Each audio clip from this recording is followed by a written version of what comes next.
지금 이제 우리가 이제 개인 투자자님들 입장에서는 지금이 우리가 이제 그 멘탈 측면에서 보면 굉장히 어렵습니다. 아. 예, 멘탈을 이렇게 극복을 하셔야 되는데 이게 사실 쉽지가 않거든요. 예, 그래서 이제 저도 이제 강의를 많이 하지만 그러니까 예를 들어서 뭐 애플이 좋은 건 내가 이해가 되겠는데 지금 상황이 참 불안한 거죠. 네.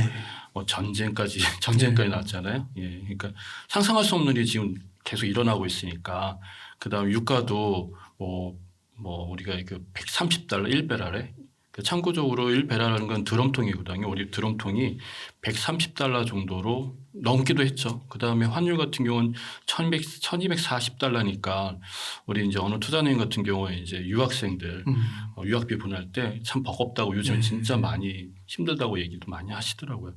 그러니까 이런 문제들이 어떻게 보면 내가 애플을 갖고 있음에도 불구하고 과연 내가 이거를 계속해서 유지할 수 있을까? 이런 고민에 많이 힘드시니까 사실 좀 뭐 아예 계좌도 안 보시는 분도 많으시고 예, 그렇죠. 어렵죠. 어려운 상황은 맞습니다. 예. 네. 왜 이런 문제가 발생했을까? 말씀하셨지만 대외적인 그런 뭐 전쟁 이슈도 있고 하긴데 혹시 뭐 주식 투자를 하는 데 있어서 저희가 좀 놓치고 있었던 게 있을까요? 한 가지 있죠. 뭐냐면은 이제 저번 시간에도 잠깐 그때도 한번 출연해서 얘기 말씀드렸는데 이게 10년에 한 번씩 오는 큰 경제 주기에 이제 주가가 이제 폭락했는데 그때 이제 코로나19로 이제 폭락했죠. 원인은 이제 코로나19였지만 그게 어쨌든 나올 수 있는 상황은 원인은 그걸로 제공이 됐지만 상황은 이제 이루어지고 있었고 경기 정점이었기 때문에 그 다음에 이제 뭐냐면 돈이 엄청나게 많이 풀렸잖아요. 그 돈이 풀린 양이 사실 굉장히 큽니다.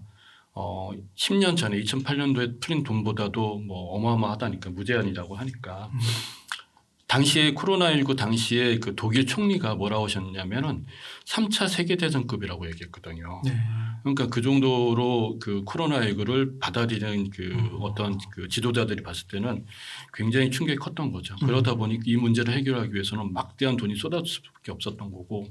근데 그로 인해서 이제 반대급부로 뭐냐 하면은 유동성이 풍부하게 되면은 이 돈이 다 이제 우리 인플레이션 자산, 주식이나든가 부동산으로 갈 수밖에 없잖아요. 당연히 갔기 때문에 거기에 또 그다음에 주식 시장이 또 어떻게 보면 살아난 거고, 그다음에 부동산 시장도 살아난 거고. 이게 어찌 보면은 이제 유동성 장세에서 가장 큰 장점이기도 하지만 또 하나의 단점은 뭐냐면 이 모래성 같거든요. 네. 모래성 같기 때문에 이 모래성은 조금만 흔들어도 이렇게 빠질 수밖에 없잖아요. 무너질 수밖에 없지 않습니까? 그 모래성의 직접적 원인을 제공하는 건 아무래도 이제 미 기준금리, 예, 돈을 풀었으니까 이제 긴축 정책, 또 금리가 제로니까 금리를 올리겠다 이런 것들이 유동성 장세의 가장 큰 적이 돼서 나타나지 않았나 싶습니다. 그 와중에 후유증이 또 이제 나타나기 시작하는 거죠. 제가 이제 강의할 때 이렇게 얘기하는데 코로나19 같은 경우는 이제 큰 사고가 발생해서 수술실에 들어갔고 그리고 유동성 장세라는 건 뭐냐면 수술을 끝나고 나서 회복실을 왔는데 이게 회복실을 왔다고 해서 이게 수술이 그러니까 완전히 회복된 건 아니잖아요. 근데 이게 회복실에서 또다시 이제 뭔가 이제 문제가 발생한 거예요. 그래서 2차 수술 들어간 거죠. 그 2차 수술이 이제 이번 같은 경우는 러시아, 우크라이나 같은 전쟁 같은 거가 될 수 있고 또는 모르겠습니다. 또 어떤 것이 나올지는 저도 예측을 못 하겠는데 일반적으로 전쟁 같은 것들이 이제 유동성 장세 끝나고 나면 금리 인상 직전에 그런 얘기 많이 나오는데 이번에도 사실 또 나온 거고요. 또 하나는 이제 그렇다고 지금은 이제 수술실 들어간 거고요. 지금 수술을 받고 있는 거죠. 이 전쟁이 언제 끝날지도 모르는데. 그리고 만약에 끝나고 나서 그다음 회복실로 간다 하더라도 회복실이라는 게 뭐 며칠 있다 바로 입원실로 가는 건 아니잖아요. 그러니까 그거에 대한 또 일정한 기간이 필요한데 그러면 그게 뭐냐면 전쟁 끝나고 나서 발생할 수 있는 어떤 경제적인 것들부터 해가지고 계속 나오겠죠. 예. 그런 것들이 이제 또 끝나고 나면은 이제 입원실로 갈 텐데 그 회복실까지 지금 아직 회복실도 못 들어간 상태인데 이제 회복실 들어가서 좋은 결과를 이제 좀 만들어주면 좋겠는데 어쨌든 실적 장세를 가기 전에 나타나는 현상이라고 보시면 될 것 같습니다. 예. 그러니까 막말로 이제 우리가 이런 거죠. 이제 태어나기 직전에 이 과정이라 보시면 될 것 같아요. 예. 그러면은 조금 더 버티면 되는 건가요? 예, 버티셔야죠. 뭐 우리가 이제 경제가 저는 이제 전 개인적으로 저는 이제 강세장 낙관론자거든요. 네. 예, 실제적으로 우리가 비관론자라든가 아니 약세장 투자자가 있는데 우리 개인 투자자님은 대부분 강세장 투자자시거든요. 약세장 투자자가 대표적으로 약세장 투자자들이 공매도 세력이라고 보시면 되고 네. 그다음에 투기자본이라고 보시면 되는데 근데 사실 상승장에서 그러니까 상승장이 있기 때문에 중간중간에 약세장도 있는 거거든요. 그러면 이제 상승장을 바라보는 이제 시각은 뭐냐면 경제는 항상 성장한다는 데 포인트가 있고 그다음에 이건 또 맞는 말인지 모르겠는데 인간의 욕구가 계속해서 더 잘 살기를 원하지 않습니까? 네. 예. 그래서 이런 부분으로 이제 가줘야 되기 때문에 항상 발전되는 모습을 가져야 되기 때문에 이게 좀 시간이 얼마 걸릴지 모르겠지만 극복이 되리라 봅니다. 늘 그랬듯이. 예, 늘 그랬듯이. 그러면은 지금 지수상으로 볼 때는 한 2,600, 2,700 이렇잖아요. 예. 그럼 이게 3,000을 다시 넘고 언젠가는 4,000도 되고 5,000도 그럼요. 되고 예. 그렇게 충분히 되죠. 네. 다만 이제 지금이 그러니까 이런 겁니다. 과도하게 우리가 과매도 구간에 있을 때는 투자적인 심리가 뭐냐면 이 상황에 대해서 요 상황 바로 직전 상황에는 아니야 잘 될 거야 이렇게 생각했는데 막상 이게 내 생각은 맞는데 이게 시간이 오래 걸리고 또는 뭐 좀 주가가 회복하는 기미가 없고 이제 밑에서만 있다 그러면은 원래 전제로 생각했던 경제 성장에 대해서 긍정적으로 생각했고 낙관적으로 생각하고 당연하다고 생각한 것들이 이게 좀 약간 약화돼요. 예, 그게 이렇게 멘탈이 무너진다는 거죠. 예, 그러다 보면은 분명히 이거 3천 가고 4천 가고 또 5천도 간다는 걸 이해하면서도 지금 순간이 괴로운 거예요. 네. 예, 그러나 가죠. 네, 어찌됐든 간에. 예. 그러니까 제 주변에서도 어떤 분이 그러시더라고요. 부동산 투자는 한 번 하면 2년은 그 세금 문제 때문에 어쩔 수 없이 그냥 박아놔야 예, 되잖아요. 맞습니다. 근데 주식은 이게 근데 너무 힘든데 보고 났더니 한 며칠 안 지나 있는 거예요. 그래서 최소 2년은 버텨봐야지 이런 식으로 지금 마음을 다 잡고 있다고 그러더라고요. 예, 맞습니다. 예. 아, 주식 투자가 그러니까 이제 그런 것 같아요. 요즘에 이제 투자자님들한테 제가 이제 말씀을 드리는 게 그러니까 이제 투자하고 그다음에 이제 오늘도 뭐 아까 오면서 제 지인이 전화 왔는데 그 주식을 파는 거에 한국 주식을 파는 거에 대해서 어떻게 생각하냐고 물어보더라고요. 그러니까 이제 자기가 해보니까 항상 내가 몇 번 느껴본 건데 이익이 나오면 파는 거 아니냐 이런 얘기를 하더라고요. 삼성전자도 뿐만 아니라. 네. 예. 어찌 보면 그것도 맞는 말 수 있어요. 맞는 말인데 중요한 거는 내가 투자를 했냐라는 거, 투자 관점에서 투자를 했냐 아니면은 정말 이익 실현을 위해서 그 기업에다가 내 돈을 매수해서 매수를 했냐 이런 거죠. 그 판다는 거는 그러니까 어느 정도 이렇게 퍼센트가 수익이 나면 팔고 또 싸지면 그때 사고 또 팔고 이런 식으로. 그렇죠. 그래서 제 지인한테 얘기하기 너 원래 그걸 왜 투자를 했냐.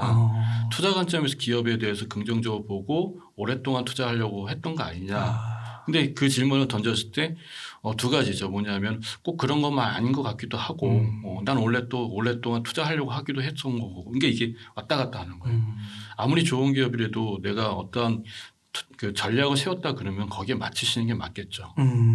그래서 제가 이제 우리 이제 강의하면서 이제 이런 얘기 해드리는데 투자 관점에 있는 기업이 있고 그 다음에 시세 차익 관점에 있는 기업이 있다.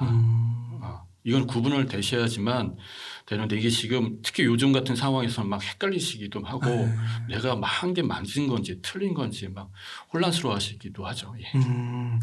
그러면요. 혹시 그 투자를 하는 기업의 그 대표적인 그런 기업도 좀 소개해 줄 수 있으실까요? 일단 투자 관점에 있는 기업의 특징들이 있거든요. 투자 관점에 있는 기업은 일단은 기업이 계속 성장을 해야 돼요. 예, 성장해야 돼요. 왜냐하면 우리가 먼저 이런 말씀 드리죠. 먼저 뭐냐면은 우리 투자자님도 이런 얘기 드려요. 투자 관점에 내가 투자를 하고 싶다 그러면 최소 3년 이상은 투자할 돈이 들어와야 된다. 그러니까 증권계좌에서 한 A라는 기업이 있다 그러면 A 기업에 투자하셨다 그러면 3년 이상은 내가 최소 3년 이상은 그 기업을 믿고 인내할 수 있는 자본이 들어와야 된다. 근데 3년 미만이라든가 아니면 내가 단기 자금이라든가 어떤 목적 자금이 잠깐 들어오는 거라면 이렇게 예측이 어려운 상황에서 발생이 되면 항상 좋을 수만 없거든요, 증시는. 그러니까 이런 경우에는 막 이 기업은 당연히 원금이 회복이 될 거야. 하지만 내가 지금 당장 돈을 써야 되니까 이게 더 불안하고 힘든 거죠. 음. 그래서 투자 관점에서 투자를 하시겠다 그러면 우리 부동산처럼 아까 우리 그 대표님 말씀하신 것처럼 부담촌처럼 최소 3년 이상은 묻어둘 수 있는 돈이 들어와야 돼요. 그럼 묻어둘 수 있는 돈이 들어온다 그러면 이왕이면은 좋은 기업으로 선택하는 게 제일 낫겠죠. 안전한 기업이고 지속 성장이 가능한 기업 뭐 이런 것들이 선택이 되는데 대표적으로 저는 이제 이렇게 얘기드립니다. 변동성이 작은 기업이면 좋겠다. 주가의 변동폭이 그래서 우상향하는 기업이면 좋겠다라고 얘기합니다. 그 대표적으로 이제 뭐 미국 기업들이 그 해당되고요.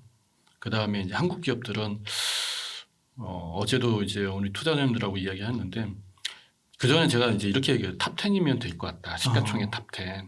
미국도 마찬가지고요. 근데 요즘에는 우리 이제 투자자님들이 그래서 선생님 그게 아니라 한 탑 5 아닌가요?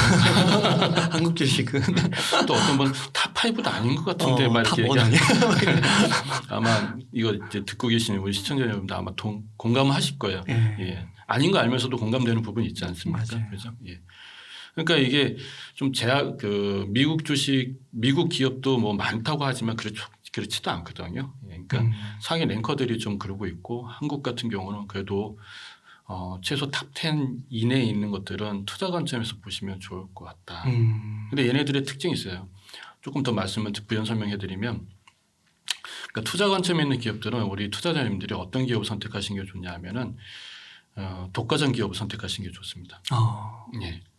그러니까 일반적인 그 독과점 기업이 아니라 모든 소비자가 다 알 수 있는 독과점 기업이면 좋은 거예요. 네. 예. 애플 모르는 사람 없지 않습니까? 그죠? 우리나라 1등 하는 기업은 뭐 삼성전자 모르는 사람 없잖아요. 그래서 독과점 기업을 하시는 게 좋고 이 독과점 기업은 이제 사회적 정서로 보면 나쁜 용어지만 실제적으로 보면은 투자자 관점에서 보면은 매출이 굉장히 넘쳐나는 기업을 어떠한 이제 정부의 규제에 의해서 막아놓은 것 뿐이거든요. 또 근데 이게 시간이 지나면 다른 기업들한테도 어떠한 그 경쟁할 수 있는 어떠한 자리를 마련해 줬지만 이 기업들이 나중에는 또 못 버티고 사라집니다. 결국은 독과점 기업이 전체 시장을 다 장악해 버리는 현상이 보이게 되는데 사례 많지 않습니까? 뭐 우리나라 펜텍 같은 경우는 LG전자 스마트폰 같은 경우 다 사라졌잖아요. 그러니까 이런 독과점 기업에 투자하시는 게 좋고 그다음에 이 독과점 기업들의 또 다른 특징 중에 하나가 뭐냐면 매출이 너무 커요. 많은 게 아니라 매출이 너무 커요. 그래서 이런 기업들은 사실은 재무제표라든가 이런 것들이 사실은 통용되지가 않습니다. 너무 크니까 애플 같은 경우 재무제표 뭐 보지 않으실 거 아니에요. 우리 대표님도 그렇지 않습니까? MS 무슨 사업 하나 보지 뭐 걔가 뭐 재무제표 보진 않으시잖아요. 너무 크니까 볼 필요가 그렇죠. 없군요. 독과점 기업의 특징인데. 근데 얘네들이 또 하나 특징이 뭐가 있냐면은 주가가 떨어지면 저가 매수세가 상시되게 합니다. 예.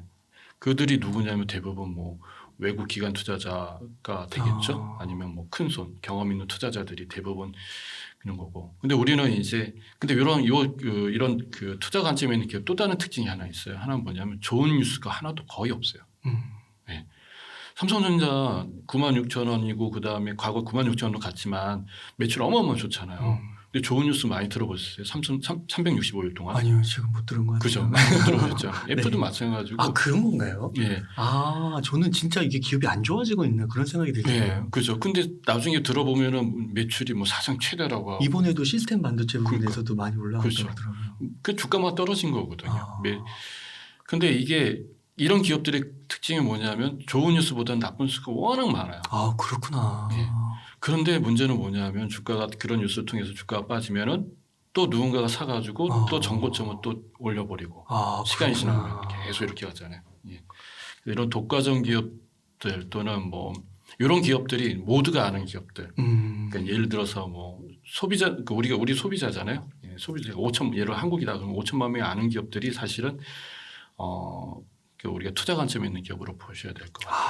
대신 여기서 중요한 거는 아까 또 서두에 말씀드렸지만 이런 기업들은 3년 이상은 이제 끌고 가셔야 돼요. 뭐 이런 분들도 계세요. 발굴하고 싶다고 하시는 분들. 발굴하시는 건 좋은데 쉽지 않거든요. 예. 투자는 요즘 보시면 아시겠지만 마음 편하게 하는 게 가장 좋지 않습니까? 투자는. 그러니까 제 생각엔 큰 기업들 독과점 기업들, 시가총액 탑 10 안에 있는 것들, 우리나라 같은 경우 조금 좀 줄여야 되겠지만 어쨌든 미국 같은 경우는 탑 10이고요. 예, 이런 것들 각 나라의 탑 10들이 가장 그 나라에서는 지수를 끌고 있다, 경제를 끌고 있다 보시면 될 것 같아요. 네. 그러면은 역으로 말해서 3년을 좀 끌고 가지 못하는 거는 네. 투자를 한다고 했지만 투자를 하는 의지가 좀 약했고 아니라고도 좀 볼 수도 그렇죠. 있겠네요. 그러니까 애초에 내가 3년 이상을 투자하겠다라는 기업을 선택했다 그러면 지금의 상황도 이해하셔야 돼요. 그러니까 너무 넘기셔야 돼요. 예. 그리고 우리 투자자님들 선택한 기업들이 만약에 이제 그 투자 관점에 있는 탑 10 기업들이다 그러면은 그 기업들은 분명히 매출이나 이런 거 보면 다 좋아요. 다만 네. 이제 상황이 안 좋으니까 앞으로 안 좋아질 수도 있지. 그건 잠시잖아요. 아마 우리 투자자님들 스마트 카드 많이 하셨을 거고 메타버스 관련된 거 많이 하셨을 거고 반도체 2차전 많이 하셨을 거예요. 근데 다들 한번 조사해 보시면 아시겠지만 요거 넘어가면 다 좋아질 거야 라고 하고 이거 아니면 앞으로 대세는 아니야 라고 얘기하잖아요. 예. 그러니까 요걸 넘기셔야 돼요. 그러면은 이렇게 생각해도 될까요? 그 삼성전자가 2021년 초에 96,000원 찍고요. 예. 지금까지 좀 계속 지지부진하잖아요. 근데 이때부터 만약에 3년을 계산하면 2024년 1월이잖아요. 그렇죠. 근데 지금은 뭐 2022년 초밖에 안 되는데 아직 2년이 더 있어야 되는데 네. 오히려 진짜 투자했다고 들어왔으면 더 가야 되는. 가죠. 예, 가야죠. 아, 그렇게 가야지만 최소 3년을 넘기시면 그래도 삼성전자 그 망하지는 기업 아니지 않습니까? 네. 원금 이상 되고 그다음에 최소 은행 이자만큼은 더 많이 나올 거니까 그렇게 지금 상황이 고점에 잡으신 분은 그렇게 생각하시는 게 좋아요. 예. 그러나 이제 또 지금을 기회로 보시는 분들이 있죠. 예. 가격이 낮으니까 무릎 밑으로 지금 내려온 가격이거든요. 누가 뭐래도 과매도 구간에 들어가 있고 또 많은 사람들이 이제 지금 일단은 투자에 대해서 위축을 하고 있는 상황이기 때문에 그러니까 지금 상황에서는 또 저가라고 생각하시는 분들한테는 기회라고 생각하겠죠. 예. 그래서 그런가 그 나스닥 100 그 보니까요. 그 나스닥 100이 지수가 그게 100개의 기업이 똑같이 돼 있는 게 아니라 그 시가총액 기준으로 그렇죠. 비율로 돼 있어서 그렇죠. 그런가 맞습니다. 이게 위에 있는 기업들은 조금밖에 안 빠지고 맞습니다. 밑에 있는 거 반토막 빠지고 30%도 빠졌더라고요. 맞습니다. 그러니까 위에 글로벌 탑10 말씀해 주신 대로 그거는 항상 이렇게 대기하고 있는 것 같더라고요. 예, 진짜 맞습니다. 조금만 빠지면 살려고 예, 그러고. 예. 왜냐하면 그런 기업들은 경기가 안 좋을 때 그 매수를 하셔야 되는 게 원칙이거든요.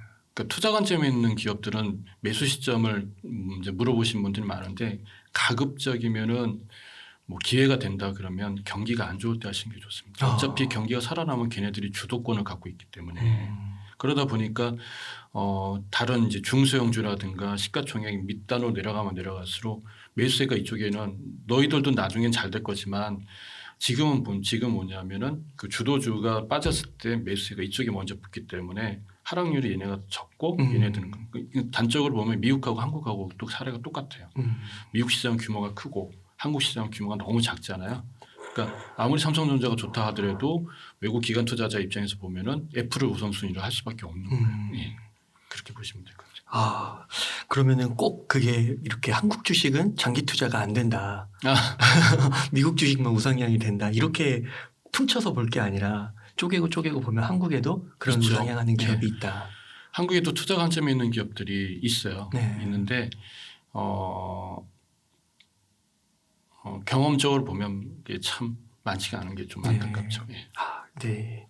오늘 또 한 가지 굉장히 크게 깨달은 게 투자를 할 때 보통 뉴스 같은 거 많이 스크랩하고 보라고 이렇게 얘기들을 보통 하는 것 같은데 오늘 그 저자님께서 얘기해 주신 게 그런 큰 기업들, 주도주가 될 그런 기업들은 뉴스가 안 나오고 좋은 뉴스가 꼭 안 나오더라도 그게 또 하나의 그 어떻게 보면은 그냥 그러려니 하고 넘어가는 그런 게 필요하다라는 거. 그렇죠. 근데 반대급부에 있는 이제 시세 차익 관련돼서는 항상 좋은 뉴스만 나와요. 그래요. 예를 들어서 우리 많이 경험해 보셨잖아요. 좋다고 들어갔다가 물리는 경우 많지 않습니까? 네. 그렇죠. 예. 그리고 주가가 떨어져도 항상 좋대요. 네. 무섭다. 소름 돋는데요. 네, 경험해 보셨잖아요. 저도 많이 경험해 봤던 거고. 그러니까 이런 것들은 항상 좋대. 그러니까 또 좋으니까 주가가 올라가고 그러니까 사람들이 관심 갖고. 예. 근데 문제는 뭐냐면 주가가 떨어져도 좋대요. 예.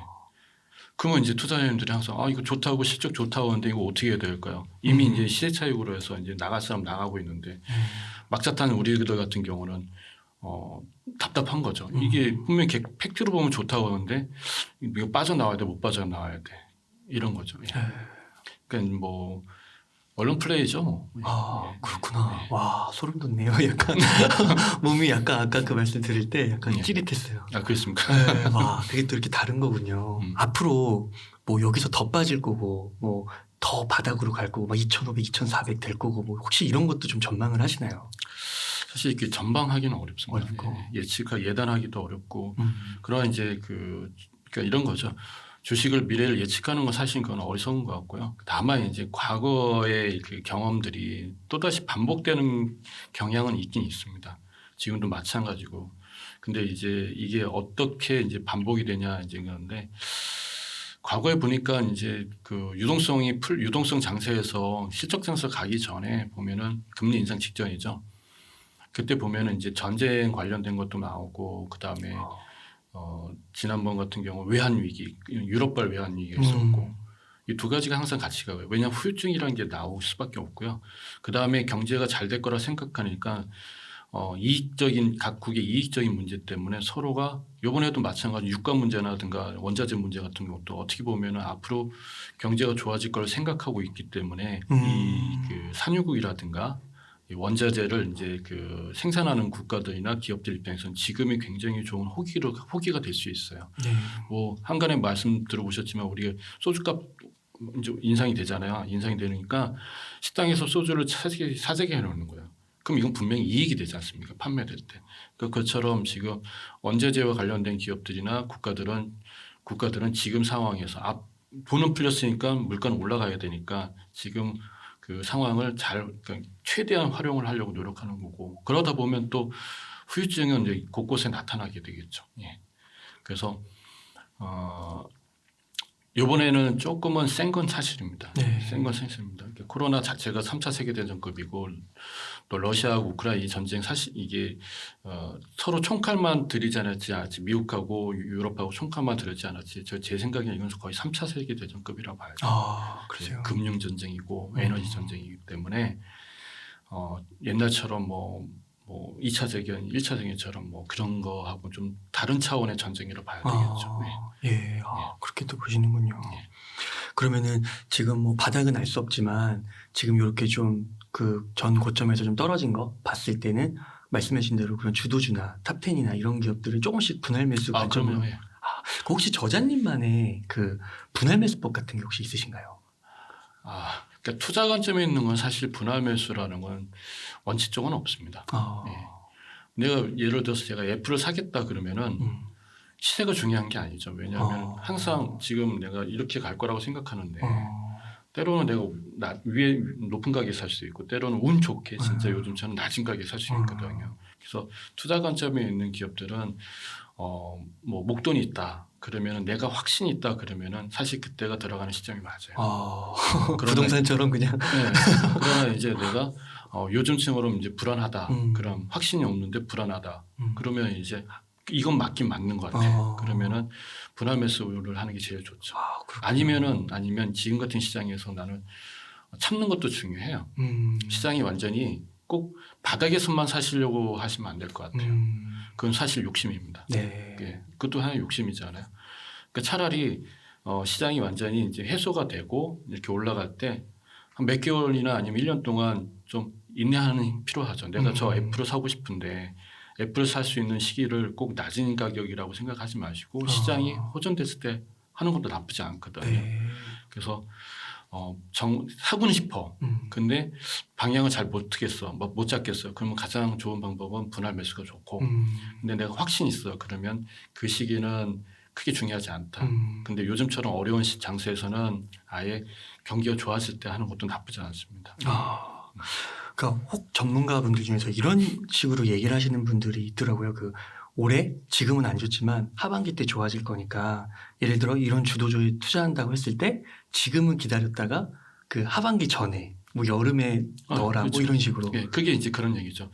지금은 그러니까 지금 사실은 들어가서도 상관없어요. 문제는 뭐냐면 경험 있는 투자자는 지금이라도 들어가죠. 음. 목돈 들고 있다 그러면 들어가죠.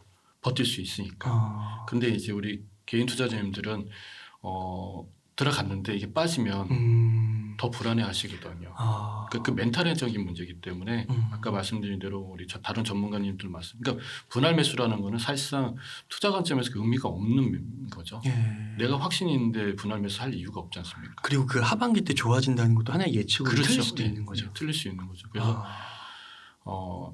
그러니까 이런 투자 관점에 있는 기업들에 대해서는 내가 그 기업에 대해 확신을 가지시면 좋고, 분명한 건 지금 가격대는 굉장히 좋은 가격대로 지금 와 있다. 네. 보시면 돼요. 그래서 뭐 하반기 하시든 아니면 분할 매수를 하시든 아니면 내가 막말로 난 자신 있어 그럼 원샷을 하시든 그건 상관없다고 봅니다. 그러니까 그게 들어갔을 때 좀 지지부진하더라도 버틸 수만 있으면 인내할 수만 힘만 있으면. 있으면 되죠. 아. 사실 우리 부동산도 그렇잖아요. 좋은 부동산이 집값이 떨어지는데 더 떨어지길 바라기에는 좀 힘들 수 있지만 그래도 내가 들어간 시점에서 더 떨어진다 해도 버티시잖아요. 네. 맞아요. 네. 그거 똑같은 논리 보시면 되죠. 아, 그렇게 되는 것이군요. 그러면은 저자님 또 이렇게 말씀하시는 분들 있잖아요. 이런 주도주 말고 뭐 주도주일 수도 있긴 한데 뭔가 이렇게 이런 금리 인상 시기에는 이런 성장주 말고 가치주로 좀 갈아타야 되는 거 아니냐? 맞습니다. 일단은 이제 먼저 투자와 관련된 기업들이 공통적인 게 또 뭐냐면 성장주예요. 네. 네. 지금의 성장주는 IT고 과거의 성장주는 이제 자동차 제조였고 그 과거의 제조는 뭐 건설이었지 않습니까? 네. 그러니까 이 성장주의 개념은 뭐냐면 경제를 끌고 가는 주도적 역할을 하기 때문에 또 우리가 주식시장에서 같은 용어로 이렇게 경기 민감주라고 하잖아요. 네. 예. 근데 반대급부에 있는 게 있거든요. 반대급부에 있는 게 이제 가치주라기도 하고 또는 경기 방어주라고 하기도 하고 내수주라고 하거든요. 그러니까 이런 것들이 지금 이제 사실상 움직이고 있어요. 사실은 1, 2월 달에는 100% 모두가 금리 인상 직전 유동성 장세가 이제 끝나고 그 다음에 실적 장세 가기 전에 금리 인상이라는 어떠한 요소가 이제 테마가 이렇게 들어오면서 휘청거려가지고 다들 이제 1, 1월 때는 힘들었고 모든 업종이 그 다음에 2월 달에는 전쟁이라는 어떠한 생각지도 못한 진짜 싸웠잖아요. 공격했지 않습니까? 이런 큰 이슈가 또 터지면서 원자재 가격도 폭등하고 해가지고 2월 달까지는 모든 100%의 업종이 다 빠졌다고 해도 과언이 아닙니다. 근데 이제 전쟁이 터지고 나서 그게 기정사실화가 되고 주가가 약간의 반등과 시장을 이제 적응하는 과정에서 보니까 이제 물가도 올라가고 하니까 뭐냐면 최근 들어서 또 코로나도 이제 리오프닝 관련돼서 이런 것도 있고 하다 보니까 3월 달 들어가지고요. 한 20%는 주가가 그러니까 그동안 우리가 투자한 게 다 성장주니까 파란색밖에 없는데 이 20%즉 내수와 관련된 것들은 플러스가 나 있어요. 네. 그러니까 예를 대표적으로 리오프닝주 같은 거라든가 이번에 이제 대선 끝났잖아요. 네. 새 정부가 들어서 새 정부 이제 관련된 이런 것들이 다 내수와 관련된 것들이라 얘네들이 사실은 지금 움직이고 있다라고 보고 있죠. 그리고 얘네들이 좀 성장주가 지금 어려울 때 얘네들이 받쳐주지 않을까. 근데 지수는 크게 요동치지는 않습니다. 왜냐하면 얘네들은 내수 시장에 있는 것들은 작잖아요. 경제가. 그래서 항상 지수는 마이너스로 그러니까 파란색으로 될 수밖에 없어요. 그런 단점이 있는데 이런 것도 관심을 가질 필요는 있죠. 다만 이제 여기서 중요한 건 뭐냐면 성장주는 분명한 투자 관점에 있는 기업이 맞고요. 그러나 지금의 이제 우리 전문가들이 얘기하시는 이런 거는 뭐냐면은 시세 차익에 있는 거예요. 그렇구나. 얘는 이제 업황이 이제 할 수 있는 업황이 됐기 때문에 업황대로 움직이는 거거든요. 그러면 이게 어느 정도 이제 업황이 끝나면 얘는 또 하락할 수밖에 없는 거거든요. 그것만 주의하신다 그러면은 내가 좀 성장주 때문에 답답한데 뭐 새로운 또 수익 구조를 좀 창출하시겠다 그러면은 아까 말씀하신 가치주, 내수주 이렇게 투자하셔도 나쁘지 않죠. 그러니까 이게 좀 계속 좀 모니터 앞에 있을 필요도 좀 있을 것 같네요. 근데 이제 시장을 이제 더 넓게 보시면은 또 이게 하나의 사이클처럼 다가오는 게 있더라고요. 네. 그래서 이제 물가가 올랐으니까 이제 내수주 관련된 것들은 그 물가가 오른 거는 이제 판매 가격으로 이제 소비자한테 전이시키거든요. 네. 그러면 걔네들은 이제 또 올라갈 것 같고 예. 많죠. 뭐 리오프닝 관련된 것부터 해가지고 물가 또 그 다음에 전쟁 관련된 테마 그 다음에 또 뭐였습니까? 정부 관련된 테마 많죠. 사실 따지고 보면 되게 많아요. 풀어드리면 건설주 있죠. 그죠? 원자력주 있죠. 그다음에 쇼핑 관련된 것도 있죠. 왜냐하면 이제 영업 시간 늘리냐 안 늘리냐 이러지 않습니까? 또 그다음에 뭐가 있습니까? 언택트 관련된 플랫폼 기업들 전 정부가 이제 좀 힘들게 했으니까 새 정부 들면 좀 괜찮지 않겠냐. 그래서 뭐 카카오 에이징의 카카오 10만 원 넘어가 버렸잖아요. 네, 금방 올라가더라고요. 또 이런 것도 있고 또 그다음에 뭐가 있습니까? 전쟁 관련 건설주도 마찬가지죠. 왜냐하면 재건 사업도 있고 그다음에 이제 저쪽에 유럽 같은 경우도 마찬가지로 원자력에 관련돼서도 관심이 있고 네. 또 그다음에 방산주는 계속해서 방산. 각 나라가 이제 국방비 증액을 하지 않습니까? 예, 그런 것도 있고 리오프닝 같은 경우야 뭐 많죠. 예, 많죠. 뭐 근데 여행은 좀 모르겠지만은 뭐 공연, 카지노 뭐 이런 것도 있지 않습니까? 이런 것도 관련이 있고 또 물가 같은 경우 생필품, 뭐 인테리어, 먹는 거 이런 게 다 들어가겠죠. 예. 근데 사실은 재료는 많은데 예, 지수를 끌고 가는 주식들은 아니다. 좀 더 난이도가 있다라고도 볼 수가 있겠네요. 그 쉽게 그렇죠. 왜냐하면 그 삼성 같은 경우가 그냥 가만히 놔두시면 되잖아요. 애플 같은 경우는. 네. 근데 이거 같은 경우는 어떠한 목표 수익률을 좀 정하시고 하시는 게 좋을 것 같아요. 그럼 좀 바쁘신 분들은 그리고 좀 주식에 대해서 이렇게 좀 많이 이렇게 들여다보기 싫다 하시는 분들은 좀 아까 말씀해 주신 것처럼 성장주나 투자 이런 쪽에 가까운 주식을 좀 한 50%뭐 이상 예를 들면 그런 식으로 이렇게 두고 나머지 좀 여분의 소액으로 이런 것들을 한번 접근해 보시는 것도 네, 좋죠. 하나의 전략으로. 그러니까 이제 우리가 이제 투자 관점에 있는 양하고 돈 중에 그 다음에 한 뭐 단기 차익실 시세 관점에서 보는 거 저는 한 8대 7대 3 이렇게 그렇지 않을까 싶습니다. 그 정도 8대 2, 7대 3. 예. 이렇게 퍼센트로 얘기해 주시니까 너무 감사합니다. 너무 이게 딱 분명해지네요.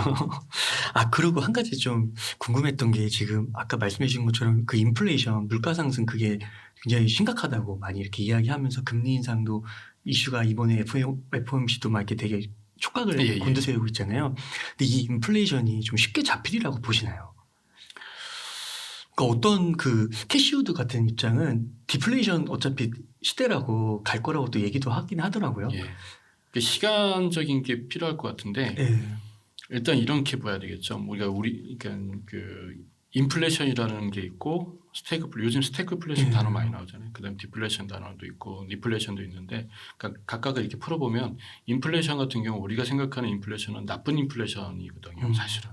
근데 이제 엄밀히 따지면 인플레이션이나 스태그플레이션은 둘 다 물가가 올라가는 상황에서 발생되는 문제점인데 근데 인플레이션 같은 경우는 스태그플레이션하고 다른 건 뭐냐면 경기가 받쳐주면서 올라가는 게 인플레이션이고 스태그플레이션은 경기가 아직 어려움에 그러니까 받쳐주지 못한 상태에서 물가가 올라가는 거거든요. 그다음 디플레이션 같은 경우는 경기가 아예 작동이 잘 안 되니까 물가가 안 올라가는 건데 이게 대표적인 1번이고 그러니까 스태그플레이션 같은 경우는 지금 경기가 아직 성장을 하지도 않고 있는데 물가만 지금 너무너무 높게 올라가고 있잖아요. 예. 근데 물론 이제 이게 뭐 워낙 원자재 가격이 너무 급등해가지고 그런 것도 있는데 제 개인적 생각인데 경제는 인플레이션으로 가야 되는 게 맞다고 생각합니다. 예. 다만 이제 늘 중간 중간에 가기 전에 항상 물가가 올라가는 경향이 많이 있었습니다. 왜냐하면 돈이 많이 풀려서 그래요. 그러니까 실적 장세가 사실은 인플레이션 상황이거든요. 그러니까 좋은 인플레이션입니다. 경기가 좋아지면서 물가가 올라가는 거. 뭐 생산자 물가도 그렇고 소비자 물가도 그렇고 지금 뭐 거의 지금은 일방적으로 소비자 물가만 올라가는 상황이니까 되게 좀 불편한 것도 사실인데 그러니까 요게 이제 요 기간 그러니까 실적 장세가 되기 전까지는 이 기간이 짧으냐 기냐의 문제지 결과적으로 보면은 정부하고 중앙은행은 반드시 이 상황을 또 호전시키려고 노력 많이 할 것 같아요. 그래서 디플레이션 이거는 아닌 것 같고요. 예. 지금 뭐 어찌 보면 이것도 저의 이제 개인적 생각인데 어찌 보면 유럽 같은 경우가 대표적인 스태그플레이션 국가들이 많이 있습니다. 경제는 잘 이렇게 우리처럼 막 활동적이 그러니까 활기차지가 않잖아요. 물가만 높은 나라들이 많잖아요. 그러니까 이게 전쟁이라는 걸 계기로 해서 뭔가 새로운 어떤 변화를 주려고 하는데 그동안 계속 이제 뭐 이렇게 뭐라고 할까 매너리즘에 빠졌던 경제 상황을 한번 엎어버리는 계기가 되지 않을까. 세계 대전 항상 일어날 때마다 더 활력이 있더라고요. 그래서 예를 들어서 뭐 이거는 이제 과거의 데이터 한번 보시면 아시겠지만은 세계 대전이 기간 동안에는 박스권 장세에서 변동성이 굉장히 심한데 그 전쟁이 끝나고 나면 이게 힘이 응축된 게 분출하듯이 올라가더라고요. 네. 그래서 이 기간이 기냐, 아니, 길면 길수록 이게 더 힘은 응축되는 더 가더라고요. 아, 그러니까 지금 상황을 길게 잡을 것이냐 아니면은 뭐 짧게 잡고 이건 봐야 되겠지만 분명한 건 뭐냐면 과거가 잘못했기 때문에 이런 결과들이 나온 거잖아요. 그래서 향후에는 요 시기가 좀 지나면 괜찮지 않을까 싶어요. 더 좋아지는 시대가 오지 않을까 싶습니다. 그러니까 투자를 하고 나서 힘들어하신 분이 잘 버티면 인내에 대한 보상으로 그러면 굉장히 달콤할 수도 있겠다는 생각이 예, 드는데요. 지금 뭐 과거처럼 제조업이 안 되는 게 아니라 제조업도 이제 앞으로 잘 되는 시기가 되기 때문에 따지고 보면 IT하고 제조가 같이 가는 시대가 지금 오고 있거든요. 그러니까 과거에는 IT만 갔는데 일방적으로. 근데 IT와 제조가 같이 간다 그러면 그 다음에 요번에 잘 되면 우리가 과거에 누리지 못했던 좀 더 큰 성장을 이루지 않을까. 뭐 미국이든 뭐 한국이든 간에. 예. 그렇군요. 사이클상으로 책에서도 이제 저자님께서 강조해 주신 게 사이클을 되게 강조해 주셨잖아요. 머니 사이클. 그래서 이제 말씀 중에도 실적 장세라고 하셨는데 예. 이제 도래할 거라고 그러면 이거를 혹시 4계절로 좀 비유를 하면 봄, 여름, 가을, 겨울 중에 지금 어느 정도 시기라고 좀 비유를 할 수 있을까요? 지금요. 그 지금은 이제 그거죠. 뭐냐면 그 봄은 그러니까 원래 이제 그 좋은 실적 장세 같은 경우가 이제 가을, 여름, 가을이잖아요. 네. 그러니까 이제 봄인데 이 봄이 참 지금의 봄은 우리나라 봄 같지가 않아요. 우리나라 네. 이렇게 사계절 봄 중에 따뜻하고 너무 좋죠. 희망 있는 네. 봄이잖아요. 근데 이 봄은 잔인한 4월인가? 좀 잔인한 봄 같아요. 네. 그래서 항상 늘 그랬던 것 같습니다. 이게 좀 봄이 오긴 오는데 그게 증시에서 보거나 아니면 경제 상황에서 보면은 이게 유쾌하진 않았던 것 같아요. 오히려 크리스마스 끝나고 나서 우리 그런 거 있잖아요. 개인적으로 보면 크리스마스 끝나면 연말 연시가 되면 또 활기찬 이제 새해가 맞이하는 건데 크리스마스 끝나고 연말 연시 좋은 연말 연시 다 끝나고 나니까 이건 뭐 좀 봄 같지 않고 더 추운 걸로 들어가지 않나 이런 건데 근데 또 봄은 봄 맞아요. 예. 여름 가을 올 거예요. 네. 봄, 뭐 늦봄? 봄인데 좀 잔인한 봄이잖아요. 네. 그리고 또 책에서 그 머니 사이클의 여러 요인들을 좀 설명해 주셨는데 그 중에 좀 요즘에 제가 좀 보게 되는 게 책 다시 한번 보게 되니까 환율을 좀 보게 되더라고요. 예. 요즘 환율이 좀 너무 높은 것 같아서. 매우 높죠. 예. 그건 좀 어떻게 생각하세요? 아무래도 지금 모든 게 불안하니까 환율이 그러니까 달러의 매수세가 많이 생길 수밖에 없잖아요. 이 사람 심리가 그러니까 가장 안전하다고 생각하는 게 미국이고 가장 안전하다고 생각하는 게 또 그 기업보다는 이제 지폐로 볼 수 있고 화폐로 볼 수 있으니까 그러니까 달러 쪽으로 지금 모든 게 다 이렇게 그러니까 전 세계인들이 달러를 자꾸만 살려고 하니까 계속 올라가죠. 또 그 다음에 이제 유가라는 것도 달러로 이제 거래가 되니까 그러니까 모든 게 이제 달러가 되는 게 맞고 지금 1,240원까지 돌파할 정도면은 사실상 우리가 그 코로나 때가 1,296억까지 간 걸로 제가 기억하고 있는데 거의 그 전에 그 수준까지 온 거거든요. 그렇구나. 많이 올라간 건 사실입니다. 그러나 이제 그렇다고 해서 모든 게 그 항상 우리 증시에도 모든 게 마찬가지인 것 같아요. 항상 이렇게 급하게 올라가면 당장은 좋을지 모르는데 분명히 이것도 체합니다. 체할 수밖에 없고 적정한 가격으로 떨어질 수밖에 없거든요. 그러니까 지금은 좀 이렇게 급하게 올라가지만 이제 이 정도 그러니까 어느 정도 되면 이게 또 환율은 꺾일 수밖에 없을 거예요. 왜냐하면 미국 같은 경우는 자국의 입장에서는 달러가 강세가 돼서 뭐냐면은 수입 물가라든가 원자재 물가 이런 것들이 그 싸게 들어올 수가 있잖아요. 한 차 이익을 볼 수 있는데 반면에 이제 제조업 같은 경우는 IT나 이런 것들은 수출하는 기업들 입장에서는 굉장히 불편한 건 맞습니다.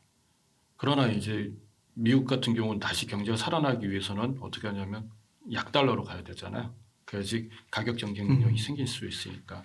그래서 미국은 아마 그런 부분을 이제 점차 이렇게 그 약달러로 가겠죠. 그러나 이제 그런 건 있습니다. 뭐냐면 달러의 가치가 아니라 예를 들어서 달러가 이게 하나의 그 상품이라고 가정했을 때 가격을 매긴다 그러면 계속해서 올라가고 있는 건 사실이에요. 예, 계속해서 이렇게 저점을 높여면서 올라가고 있다 이렇게 보시면 돼요. 아, 그렇구나. 그럼 이게 환율 이러면 그 또 이제 국민 정서상 그 과거에 IMF 때 보면은 좀 극단적인 케이스긴 하지만 환율이 굉장히 1,800원 높았잖아요. 막 이런 적이 있었죠. 그럼 막 그때는 진짜 막 뭔가 다 팔고 뭔가 막 그 자산을 팔고 막 이래야 되는 거 아니 나라 망할 것 같고 네. 혹시 지금 막 그렇게까지 막 걱정할 필요는 그 정도까지는 그건 아니죠. 아니고. 그 정도. 그럼 이제 그런 나라들이 대표적으로 지금 러시아가 그렇지 않습니까? 지금 최근에. 그러니까 그런 건 국지적인 거고 우리나라가 만약에 IMF 같은 그런 상황이라면 우리도 그렇게 되겠죠. 과거에 또 그랬던 것처럼. 근데 그런 상황은 아니지 않습니까? 예. 근데 이제 우리나라는 이제 그 전체 달러 인덱스, 그러니까 달러 인덱스라는 게 있는데 뭐 유럽, 그러니까 미국 달러를 기준으로 해서 가장 달러를 많이 쓰고 있는 그 나라들의 그 화폐 기준이죠. 이런 것들을 봤을 때 이미 우리도 경제 규모가 커지고 있기 때문에 그런 쪽으로 따라간다 추세. 그러나 이제 중요한 건 뭐냐면 그 달러라는 걸 가치, 그러니까 상품적인 가치로 본다 그러면은 계속해서 우상향하고 있다. 저점을 높이고 있다 이렇게 보시면 돼요. 한 대략 10년에 20%씩 올라가는 것 같아요. 그러니까 뭐 환율이 높아지니까 외국인들이 떠날 거고 그렇죠. 그러면 한국 주식을 조금 매수하는 게 어떻게 보면 싸게 사는 것 같기도 하지만 그렇죠. 어떻게 역발상. 한편으로는 떠나니까 예, 역발상. 어차피 안 들어올 건데 예. 지금 들어가면 어차피 또 마이너스 계속 또 가는 거 아니야 또 이렇게도 볼 수 있잖아요. 그렇죠. 그게 맞습니다. 뭐냐면은 다만 이제 그 외국인들이 잠시 팔고 가는 것들이 팔고 그다음에 다시 또 들어올 거 아니에요. 네. 그러니까 파는 것들이 어떤 거냐면 삼성전자가 가장 많죠. 예, 삼성전자가 가장 그 타겟이죠. 예, 워낙 규모도 있고 또 그 자금 그 삼성전자 그 시가총액 탑 10들이 가장 큰 타겟인데 얘네들은 빠졌다가 나가는데 우리 입장에서는 또 살 수 있는 기회잖아요. 예. 그런데 이제 밑에 있는 것들은 다른 문제지. 예, 밑에 있는 것들은 나가면은 얘네들이 언제 사줄지 몰라요. 그러니까 사람이 더 커질 수밖에 없고 그런 거군요. 예, 지속성이 이제 바닥에서 지속성이 계속해서 가져가는. 그럼 외국인은 언젠간 들어오는 건가요? 그래 확률이 들어오겠죠. 예, 높게. 들어오겠죠. 지금은 일단은 이제 우리도 마찬가지잖아요. 우리도 예를 들어서 뭐 애플을 갖고 있는데 불안하니까 한 20%는 좀 팔고 현금을 좀 갖고 있자 이렇게 생각할 수 있잖아요. 그런 상황이라 봐야 되겠죠 지금. 네. 그러니까 자신이 좀 감당할 수 있는 수준에서 제가 볼 때 이렇게 막 다 팔고 막 그렇게 하기보다는 중간 그렇죠. 어디쯤에서 좀 이렇게 예, 균형을 잘 잡으면 좋겠다. 예. 자신만의 밸런스를. 그렇죠. 그리고 이제 근데 그렇다고 해서 먹거리가 없는 건 아니에요. 시세 차익자들 입장에서는 지금 먹거리가 되게 많아요. 생각보다. 예. 네. 뭐 투기 자본 같은 경우는 공매도 세력들이 대표고 그다음에 투기 자본들 중에는 또 선물 가지고들 이제 또 하시는 분들 있잖아요. 그 원자재 가격이 올라가니까 또 투기 자본들 중에는 이게 원자재 가격이 이제 앞으로 떨어질 거니까 거꾸로 인버스 하시는 분들도 계실 거고 또 그다음에 이제 요즘에 선물 옵션이 그래서 많이들 물어보시는데 어쨌든 그런 측면이 있어 그런 것 같고 또 그다음에 이제 어떻게 보면 IT 같은 경우는 굉장히 낮은 가격이기 때문에 저가 매수세가 되고 있고 그다음에 아까 말씀하신 그 내수주라든가 아니면 가치주라는 거 이것도 시장 얘네들 성장주들이 멈추고 있을 때 얘네들이 주가가 올라가게 돼 있거든요. 그러니까 이런 것도 먹을 수 있고 어떻게 보면 보는 차원에 따라서 좀 그 느낌이 또 다를 수가 있어요. 네. 투자 관점에 계신 분들은 다시 한번 정립을 좀 잘 하셨으면 좋겠고요. 내가 왜 예를 들어서 어떤 기업에 투자하셨는데 왜 기업을 투자했는지 다시 한번 그 마인드를 다시 한번 정립하셨으면 최초 마인드 정립하셨으면 좋겠고 그 다음에 이제 뭐 요즘에 이제 또 증권사에서 얘기하는 것들이 많아요. 아까 가치주, 내수주 뭐 이런 거 얘기 많이 나오거든요.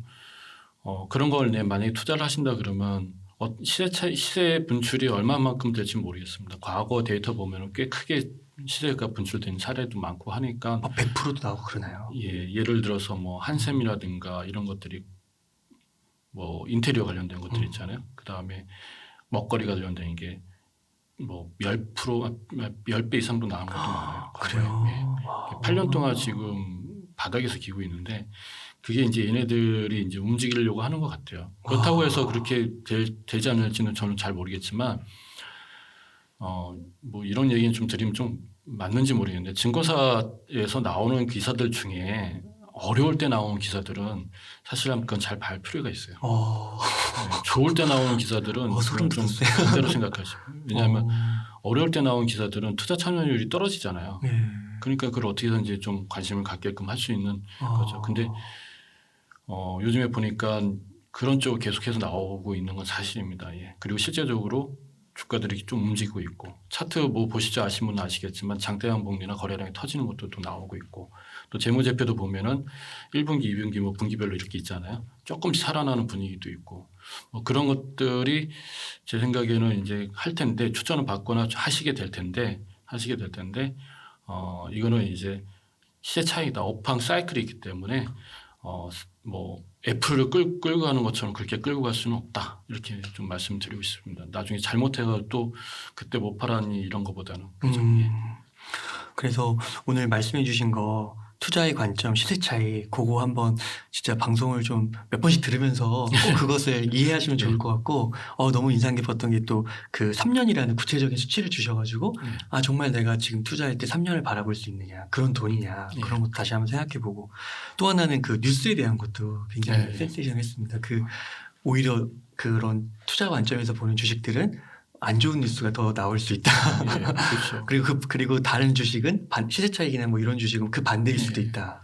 특히 그러니까 안 좋을 너무 때. 좋다고 할 때가 조심하셔야 돼요. 왜냐하면 너무 좋다고 할 때가 이제 개인들이 많이 달라붙잖아요. 그러니까요. 그 반도체 슈퍼사이클 그때 진짜 완전 도배를 했던 것 같은데 네, 오히려 맞습니다. 그때부터 계속 한 1, 2년 계속 부진한 것 같기도 하고요. 그렇죠. 카카오도 마찬가지잖아요. 어, 뭐 매일 좋다고 했잖아요. 그러네요. 참 그게 그렇구나. 근데 또 지금 보니까 또 이렇게 잠잠하다 갑자기 또 한 20% 이렇게 오르는 것 같기도 하고요. 네. 그리고 정말 오늘 딱 한 단어가 또 되게 꽂혔던 것 같습니다. 인내. 네. 지금 아주 힘들 수 있지만 이게 버티면 결국 또 그 실적 장세 여름과 가을을 맞이할 수 있다는 거. 잘 버티셨으면 좋겠습니다. 쉽지 않습니다. 그러나 네. 이제 이게 또 하나의 공부라고 생각하신 투자자 관점에서 보시면은 하나의 또 이게 좋은 공부가 되세요. 이게 뭐 10년에 한 번씩 올 수 있는 공부일 수도 있으니까 이 공부 차원에서라도 좀 이 상황을 참 나름대로 이렇게 정리도 해보시면 좋을 것 같습니다. 그러면요. 그 저자님께서 한 20여 년간 이 투자 쪽에 계셨잖아요. 지금 장세, 이런 시황이 뭐 한 1에서 10 정도로 했을 때 난이도 한 몇 정도로 이렇게 보세요? 이거 난이도 커요. 그래요? 네. 오히려 유동성 장세, 코로나19 터졌을 때 그때보다 지금이 더 난이도가 커요. 투자자 입장에서. 그러면은 그 10이 어렵다는 쪽으로 한다면 한 몇 점 그렇죠. 정도 주실 수 있으세요? 거의 뭐 난이도 10으로 봐야 돼요. 그래요?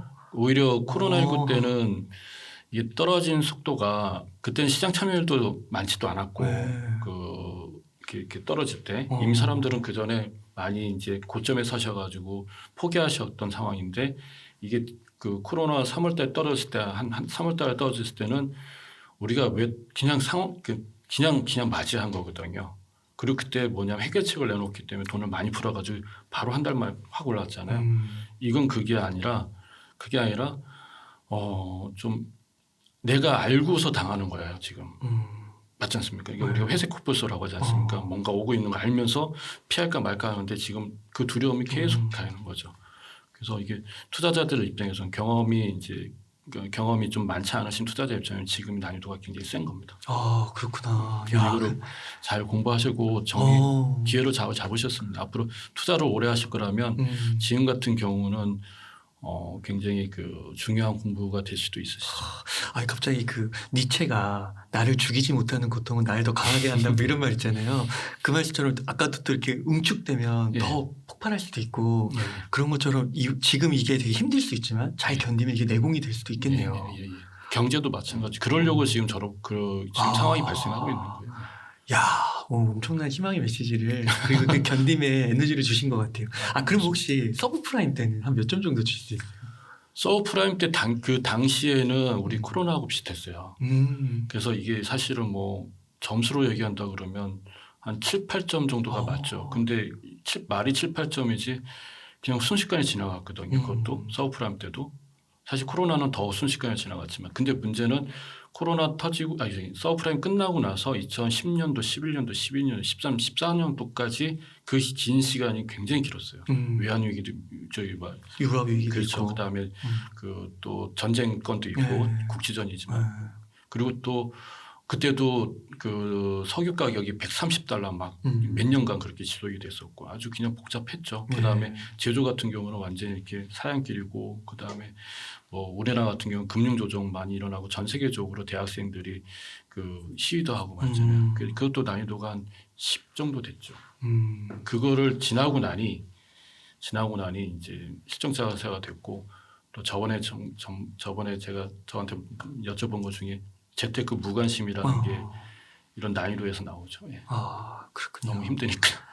네.